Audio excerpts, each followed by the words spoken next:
be faithful to the Constitution. The sovereignty we delegated to you was only in accordance with this Constitution, not beyond this Constitution, not by the exercise of judicial overreach or any other judicial games people play. No. Just like we're supposed to be faithful, you too are supposed to be faithful to that particular Constitution. And therefore, the Bellevue decision case is wrong. Depart from it and do the right thing. Because right now the president is saying, well, judges, you gave yourselves absolute judicial immunity. The Constitution did not, but you gave yourself absolute judicial immunity. Come on, do me a favor too. Give me, the president, also the same judicial absolute immunity that you gave yourselves. That is basically what the president's team is asking over here. We cannot have that. No. Who is boss in this country, I asked earlier on.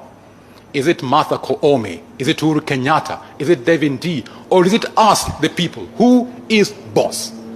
If we, the people, are boss, then our word should rule and prevail. And if we put qualifiers in judicial immunity, like unlawful, not in good faith, we mean exactly what we say when you put those particular phrases in the Constitution. They're not to be ignored by judges. You're supposed to act faithfully in upholding that Constitution. That is the delegated authority we gave you, not to act beyond the authority we gave you.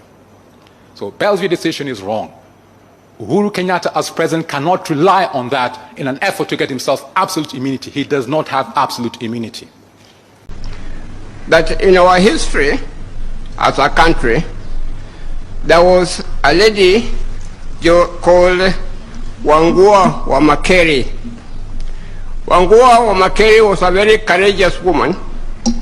She rose to a position, or a political position, within the Kikuyu community.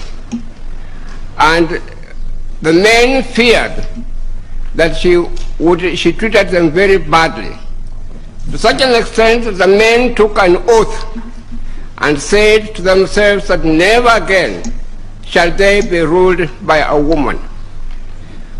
My Lady Chief Justice, we still have some people within our own society, particularly men chauvinists, who seem to think that you may turn out to be like a Wangua Wamakeri.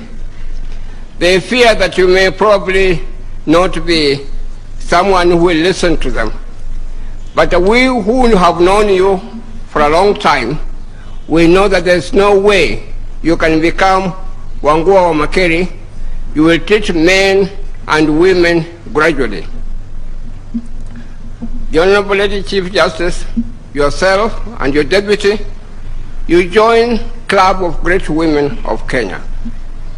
You join women like Mora of Kisii, who fought the colonialists very energetically. Lately, the two of you join great women like Professor Wangari Maathai, whom I had the privilege to appear for in court, to represent her in many cases, a very bold woman who was tortured, but she stood firm, and she deserved to get the rank of, to get the prize of a Nobel Prize as the first African woman in this country. My Lady Chief Justice, I would like to mention... He called both of them. He called both of them. And he was the only person who knew who the disco would land on. It could have been either of them. It could have been William Ruto, it could have been Raila Odinga. It fell on William Ruto and he says, voila, you are the president. Is that how we intend to choose our national executive? We've reduced it to Mimi's childhood game of picky, ponki, paka melodies. Council again. Yes, my lord.